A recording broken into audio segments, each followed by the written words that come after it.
What's up, everybody, and thank you for stopping by my next video.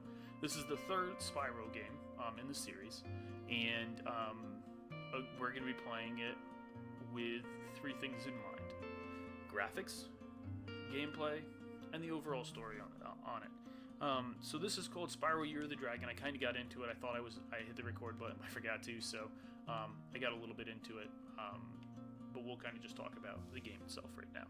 So this is the last game that was created by Spyro game that was created by Insomniac Development. It was published by Sony. Spyro is the series, obviously. It was for the PlayStation. This one in particular came out October 24th, 2000 in North America, and then in Europe it was November 10th, 2000. So this one was named Year of the Dragon because the year that it came out in 2000 was the Year of the Dragon. So they decided to name it after that. So Spyro has to travel to a forgotten world, and basically he's after 150 magical eggs and gems that were stolen from his island by an evil sorcerer. So you're going to play through 30 different worlds gathering gems and eggs, and they added some new characters, some new little mini games, upgraded the graphics, upgraded the stuff. Now, I am playing this on the PS4, so the graphics and stuff like that, I'm going to go off of what the original would have been, as well as the gameplay and stuff like that. But it's mostly the same gameplay and story-wise in particular. The one difference in the gameplay is they fixed the camera issue, where before you couldn't pan your camera left or right. It would get stuck sometimes and you have to restart the game. At least that was what happened to me personally. So I was unable to play, I had to keep turning it off, restarting, turning it off, restarting. So it was difficult. We're going back to the days of memory cards where you never had enough room for any game, so you always had to delete games in order to save stuff. And I remember us deleting my dad's Madden game, the progression that he made in his Madden game, so that me and my brother could play this game and save where we were at, and my dad was not happy. So we bought some new memory cards, and we had each had our own memory card, and anytime we were playing, we put it in, and obviously we deleted our own stuff if we needed to. But those were the days, having to have those memory cards plugged in and everything, and never having enough space to put anything on them. You always had to delete the last thing you played, or one of the things you played, because you never had the space you needed. There's one of our eggs. Each egg has like a different name to it, and it's just like it's like a baby dragon, similar to kind of the concept of the first one, where you're going around trying to find the encapsulated dragons, who are all grown-ups. This one in particular is baby dragons, which is kind of cool.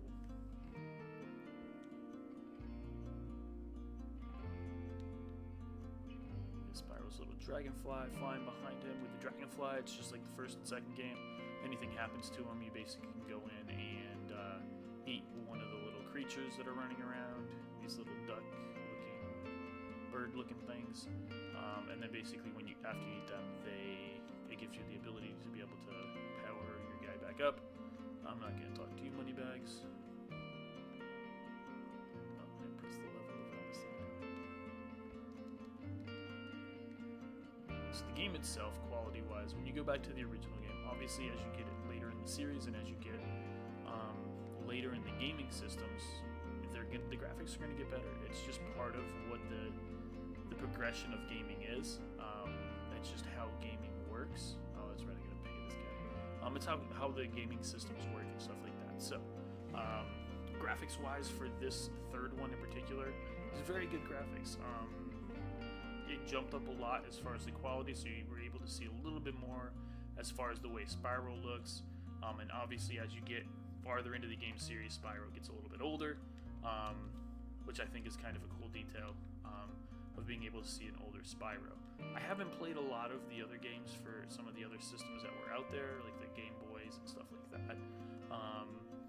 But hopefully I'll be able to play some of those in this kind of series that I'm doing on this. Eventually we're going to get back to Zelda, Right now I have a Wii. I've got it working.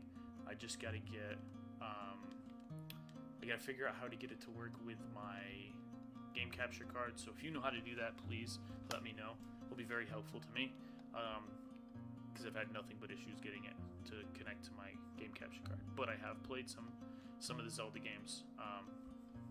Skyward Sword being the one that I've played. That was probably one of my favorites.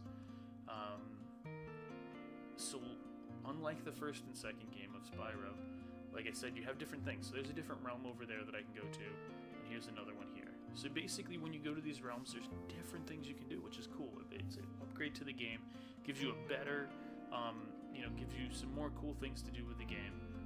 This one in particular, you're basically trying to get that little cloud over there that's asleep, awake. I'm gonna try to see if I can get this dragon guy first. He's always one of the harder ones to get. It's not really that hard because he's only the first level, but he can be somewhat difficult. Basically, with these guys, you just chase them around until you get close enough to hit them. I always usually try to cut them off. When you cut them off, you get a little bit closer every time. Get a little bit closer to them. Figure out their pattern. Once you have their pattern down, it's a little bit easier. But if you can't walk up to him. If you walk up to him, he's going to turn and go the other way. Missed opportunity there. Obviously, I say I'm really good at it, and then all of a sudden I can't do it to save my life.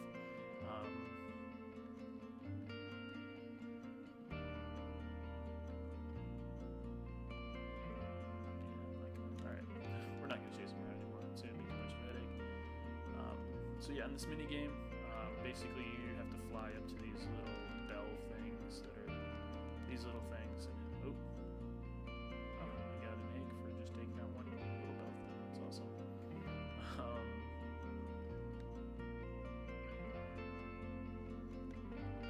So each time you take one of those things out, the bell rings. When the bell rings, it powers up the little cloud dude. More power to the cloud dude. You got to get 6 of them in total. I always end up missing 2 of them, which is usually the first and second one. Those ones are ringing. That one's ringing. We just gotta get this guy and his last little friend over here. Just to have enough juice to get. Boom, you got him. So with these mini games, it's got some cool little graphics and cool little added things that they have to it. So let's talk about our 3 things. Graphics wise, when we go back to the original one, graphics were pretty good. They're better than the first 2. We're looking at about a 9 for those. I think that it's a really good for its time. The graphics were amazing, amazing looking. The way it looked, the way it played, everything else like that. So when you look at the gameplay of it, the gameplay, usually for these games, I'm going to give them an 8 because you still had the issue with the camera. If you've played through these games or know somebody who's played through these games, I'm sure they've talked to you about the headache that some people had with the issue with your camera not moving or moving incorrectly. So we're going to give it an 8. When it comes to the overall story, as far as the other 2, I like the fact that they added a sorcerer to it. They added a kind of the protagonist in the series is they added a sorcerer, and then they add kind of the sorcerer's apprentice that you kind of mess with the whole game, which I think is cool. It makes it a really cool game to play, and it makes it really good. So for the storyline itself, I'm going to give it a 9. Overall, I'd probably give this game an 8.5. Just because of the issue before with the camera that you used to have. Now you don't have it, obviously, because this has all been upgraded and fixed up and stuff like that. So that issue doesn't happen anymore, but it is an issue from the original game. So if you want to check out some of the other stuff, I'm going to be posting. I've got 3 videos. I've got the first, second, and third Spyro that are going to be posted within the next little bit. So you'll be able to check them out as well. Please, guys, leave a comment. Let me know if you liked this, you didn't like it, whatever's going on, what you think of it, how you feel about it, if you ever played the game, any tips that you can share with people, let me know. The other thing I'm asking is that if you guys are looking for something to do and you guys want a specific game for me to play, let me know. Reach out to me. Tell me what you think, what game you want to play, and we'll see if we can make it happen. We'll see if we can do a Zoom meet or something else like that where we meet up, we play the game, we talk about the different, the 3 criteria that I kind of base the stuff on, and we can have a cool time and have some conversations. I like that back and forth. I like being able to do that,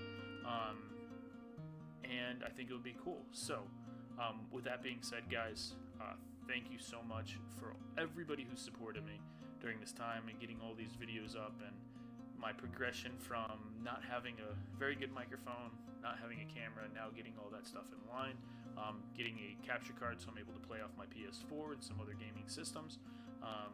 It's great. And then there's a Dragonfly waving at you guys. So guys, thank you so much. Subscribe. Check out the other videos that we've got up. If you haven't had a chance to, I've got some really cool stuff up, and I've got some more cool stuff to come. Again, leave some comments. Let me know what you like, didn't like, and if there's something you want to see me play. You can also check out my Instagram at Classic Dad Gaming on Instagram. Almost forgot there. And shoot me some suggestions on there, or just follow me. And I 100% will follow you back. If you're a YouTuber and you're looking for more followers, I will definitely follow you back. I will shout you out if you have any ideas of games you want me to play, stuff you want me to do. If you give me that stuff, I will definitely shout you out when I do the video, as well as give you some props on Instagram when I post the stuff. So I want to thank you guys all for that, as well as just like I said, the continual following you guys have been helping me build the community we've been building within the Classic Dad Gaming. I appreciate it, and I'm just so happy for being able to do these videos with you guys, and being able to let you guys see what I do for fun. So subscribe, like, hit the bell so you can get the notifications when my new stuff comes out, so you can be the first one to comment on it.